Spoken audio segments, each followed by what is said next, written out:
এবার কলকাতার ইসকনের রথের রশিতে টান দেবেন মুখ্যমন্ত্রী শুভেন্দু অধিকারী। নতুন সরকার গঠনের পর এবারই প্রথম কলকাতা ইসকনের রথযাত্রায় অংশ নেবেন তিনি। তার হাত ধরে রশিতে টানের মধ্যে দিয়ে এবার ইসকনের রথের চাকা গড়াবে। রাজ্যের পালা বদলের পর প্রথম রথযাত্রা উৎসব।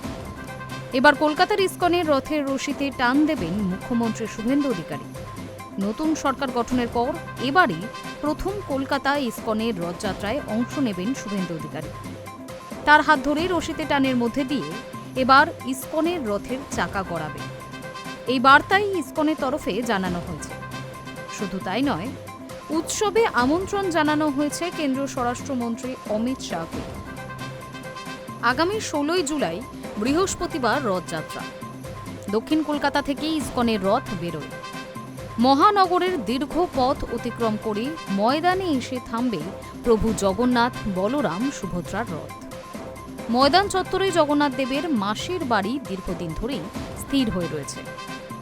এবারও রথ ময়দানে মাসির বাড়িতে গিয়েই থামবে। ইসকনের তরফে এই রথযাত্রা উপলক্ষে একটি সাংবাদিক সম্মেলনও করা হয়। সেখানেই এবার মুখ্যমন্ত্রী শুভেন্দু অধিকারীর উপস্থিত থাকার কথা বলা হয়েছে। অতীতে মুখ্যমন্ত্রী থাকাকালীন মমতা বন্দ্যোপাধ্যায় রশিতে টান দিয়ে ইসকনের রথযাত্রার সূচনা করতেন। বাংলায় পালাবদল ঘটেছে। প্রথমবার বঙ্গে বিজেপি সরকার প্রতিষ্ঠিত হয়েছে। সেই হিসেবে এবার শুভেন্দু অধিকারী উপস্থিত থাকবেন সেখানে।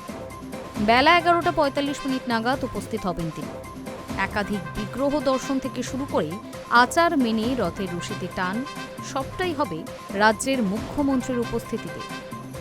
শুভেন্দু অধিকারী প্রধান অতিথি হিসেবে উপস্থিত থাকবেন বলেই খবর।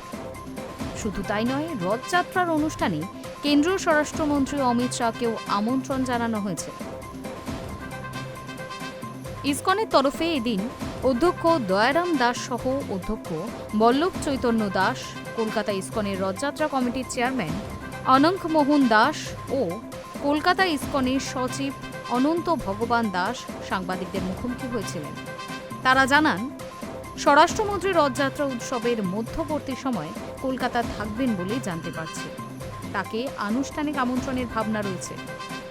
গত বছর সোজা থেকে উল্টো রথ পর্যন্ত প্রায় 30 লক্ষ ভক্তের সমাবেশ হয়েছিল।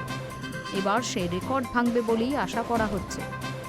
চীন, ইউক্রেন, রাশিয়া, আমেরিকা, অস্ট্রেলিয়া সহ একাধিক দেশ থেকে বহু ভক্তের আসার কথা রয়েছে বলেই ইসকনের তরফে জানানো হয়েছে।